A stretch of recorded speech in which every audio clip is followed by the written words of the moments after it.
If you're a He-Man fan like me and grew up watching the popular cartoon, stay tuned for this video because today we're going back to where it all started. We're not talking about the colorful kid-friendly cartoon series that was insanely popular back in the day. Today, we'll be exploring the brutal and barbaric origins of He-Man from the original 1981 to 82 mini-comics that came with the first action figures. This was a darker version of Eternia, more violent and way more metal than anything that made it to Saturday morning TV. That's why, in this video, we're going to cover the lesser-known hidden origin of He-Man and the other main characters associated with the narrative.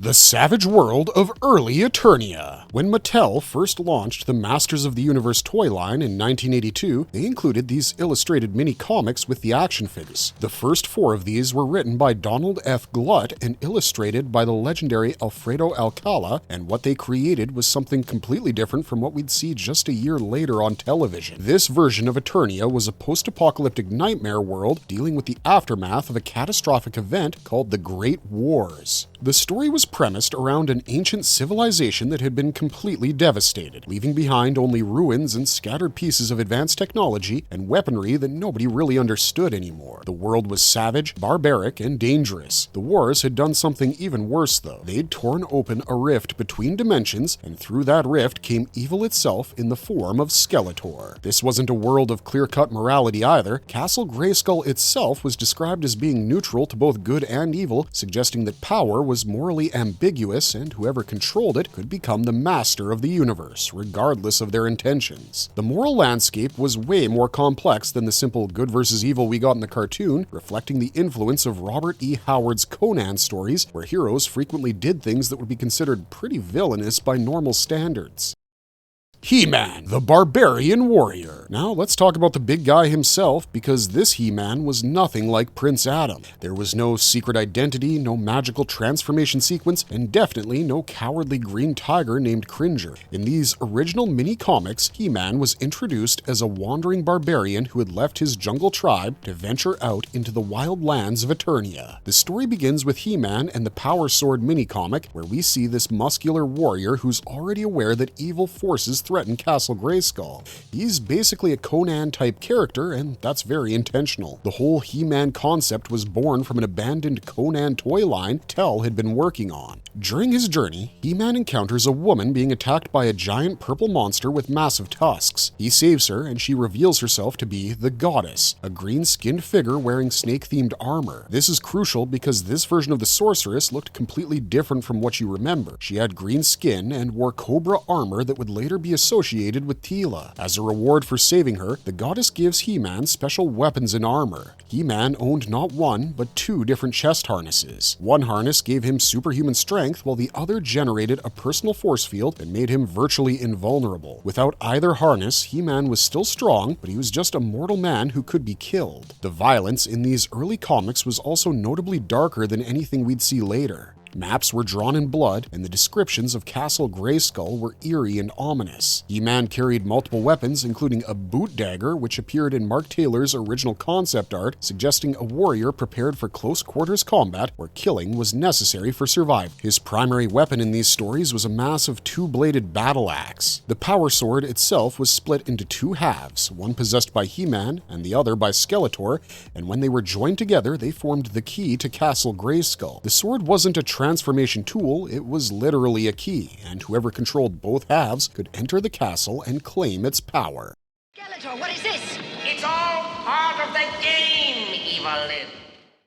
Skeletor, the demon from another dimension. In the original 1981 to 82 mini-comics, Skeletor was a demonic entity from another dimension called Infinita. The Great Wars that devastated Eternia had opened a dimensional rift, and Skeletor came through from his hellish homeworld where others of his kind lived. He was described as the Lord of Destruction, a blue-skinned being with a yellow skull for a face and beastly feet. Skeletor was pure evil, and his sole goal was to conquer Castle Grayskull and and use its power to open a portal back to his dimension so he could bring an army of demons to conquer all of Eternia. In the mini-comic, He-Man and the Power Sword, Skeletor already possessed one half of the Power Sword and was searching for the other half hidden within Castle Grayskull. The ancient fortress was so mysterious that nobody knew its true origin, and it was inhabited by a ghostly entity known only as the spirit of Castle Grayskull. What made Skeletor particularly dangerous in these stories was his cunning and magical abilities. He could use the Power Sword to cast spells and shoot energy bolts. He had no problem breaking into Castle Grayskull by simply forcing the drawbridge open. In later mini-comics, he even disguised himself with gray clay over his skull face to impersonate the King of Grayskull and trick Teela into letting him in. Skeletor was brutal, calculating, and genuinely terrifying in a way that the cartoon version never quite captured.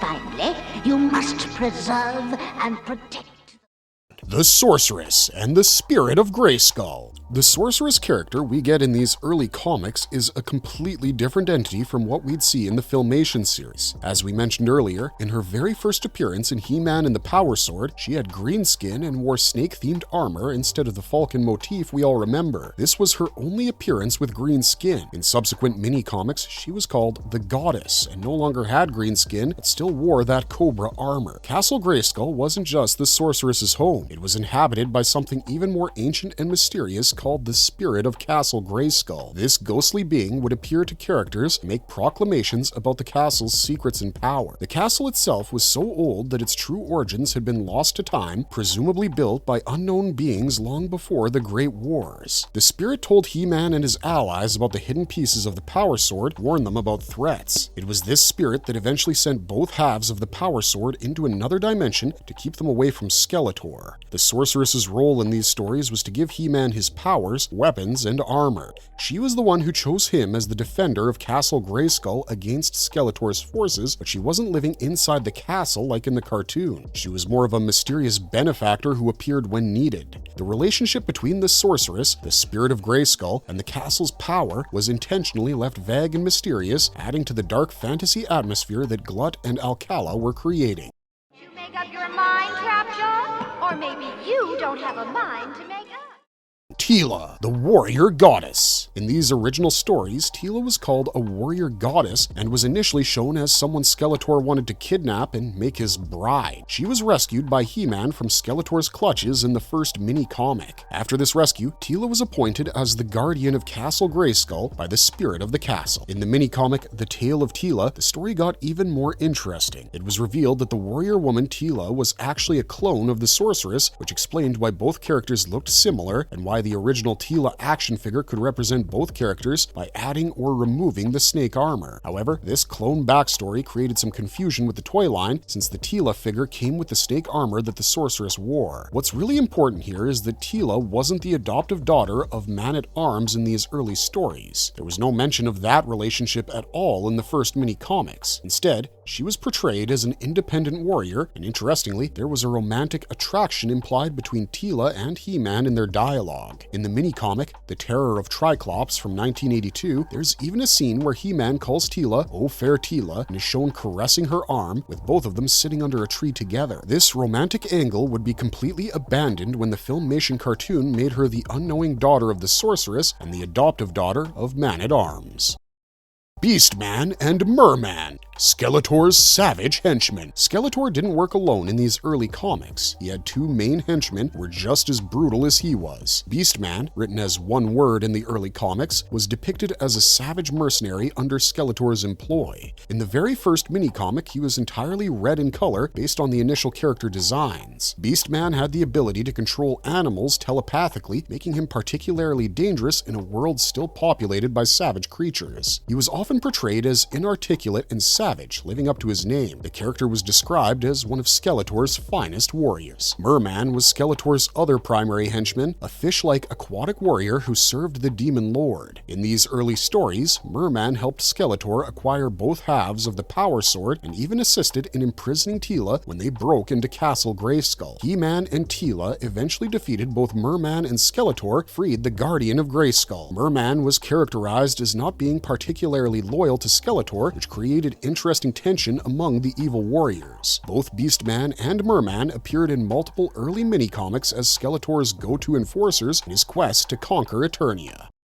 Stratos and Man-at-Arms, the early heroes. On the heroic side, He-Man had allies, though their characterizations were quite different from what came later. Stratos, the winged warrior, had one of the most interesting early appearances because he actually first showed up on the wrong side. In the very first mini-comic, He-Man and the Power Sword, Stratos erroneously appeared fighting alongside Skeletor before being properly introduced as a hero in later stories. This mistake in the first comic has become a bit of He-Man trivia among fans.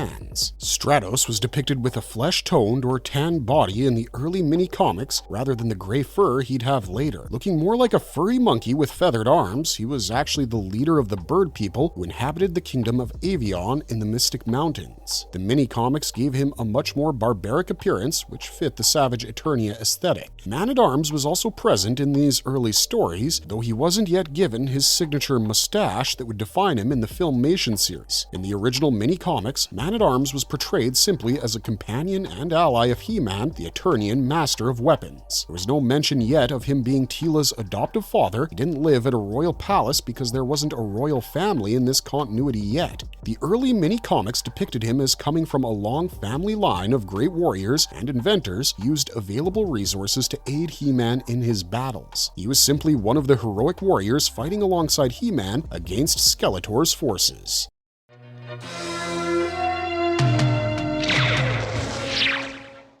Battle-Cat, the fearsome warbeast. Battle-Cat in these early comics was also dramatically different from the later cartoon version. There was no Cringer, no cowardly green tiger that needed to be transformed. Battle-Cat was simply Battle-Cat, a fierce armored war tiger that served as He-Man's mount and fighting companion. He was already brave and ready for combat, not the result of a transformation sequence. The original concept had Battle-Cat as an enlarged beast big enough for He-Man to ride on his back, essentially a gigantic armored saber-toothed tiger with a saddle, ferocious claws, and the strength to lead an entire army into battle. In some versions of the early stories, Battle-Cat even had the ability to speak and act as a trusted confidant to He-Man. Both Battle-Cat and his cartoon counterpart Cringer had green bodies with orange stripes, but Battle-Cat was much larger and more muscular, befitting the Savage Warrior aesthetic of the early comics.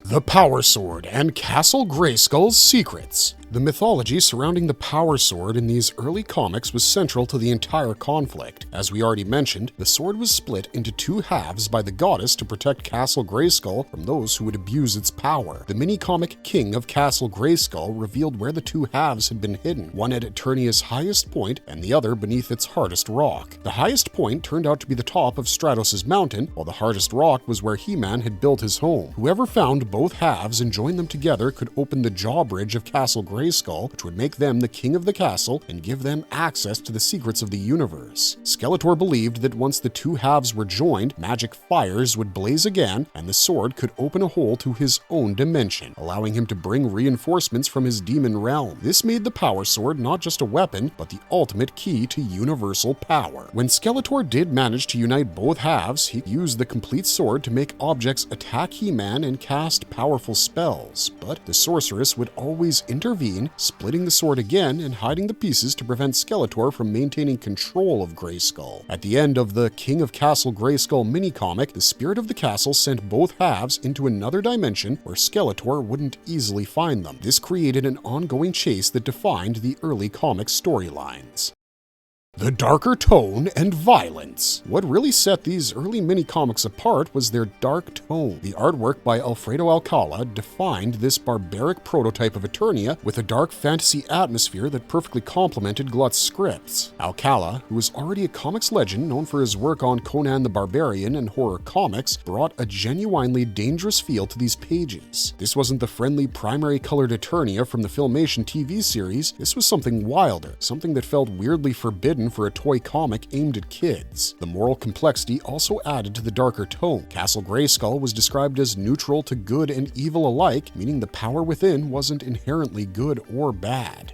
Why everything changed. So why did all of this darkness disappear? Well, The answer is simple: Filmation. When the animated series launched in 1983, it completely transformed the Masters of the Universe mythology. The cartoon needed to be suitable for Saturday morning audiences, which meant toning down the violence, simplifying the moral landscape, and adding educational messages to every episode. Out went the post-apocalyptic wasteland, the demon from another dimension, and the barbaric wanderer. In came Prince Adam, the royal palace, the transformation sequence, Orko, and clear-cut good versus evil stories. The Filmation series also introduced elements that would become iconic. Prince Adam's secret identity, the transformation phase, by the power of Grayskull, Cringer transforming into Battle Cat, the Falcon-themed sorceress named Teela, King Randor and Queen Marlena, and the whole royal family dynamic. Man-at-Arms gained his mustache and became Teela's adoptive father. Teela became the daughter of the Sorceress rather than a warrior goddess who supplied He-Man with his armor. Skeletor lost his demonic origins and became more of a bumbling villain who would be defeated every episode and returned to Snake Mountain to yell at his incompetent henchmen. The DC Comics mini-comics that came with Wave 2 of the toys in 1982 had already started this transition. Written by Gary Cohn and illustrated by Mark Texeira, these comics changed many aspects from the 4 original booklets. He-Man was no longer a wandering barbarian, but resided at the royal palace with his allies. Prince Adam started appearing as He-Man's secret identity, though he was depicted as a blue-clad playboy rather than a bumbling character like in the cartoon. The split power sword concept remained, but the overall tone became lighter and more adventure-focused than the dark fantasy of the Glut/Alcala comics. Marvelous verdict! A He-Man lore worth revisiting. So there you've got it. The dark and savage origins of He-Man before the cartoon sanitized everything for TV. This was Masters of the Universe at its most metal, most brutal, and most uncompromising. A world where Skeletor was a literal demon, He-Man was a mortal barbarian with magic armor, and Castle Grayskull held secrets so dangerous they had to be protected from everyone, good and evil. If you enjoyed diving into this forgotten chapter of He-Man history, be sure to like this video, subscribe to the channel, and let us know in the comments down below what you think about Savage Eternia versus the cartoon version. If we get a lot of good response, we'll make more videos on this topic and find it pretty fascinating, so,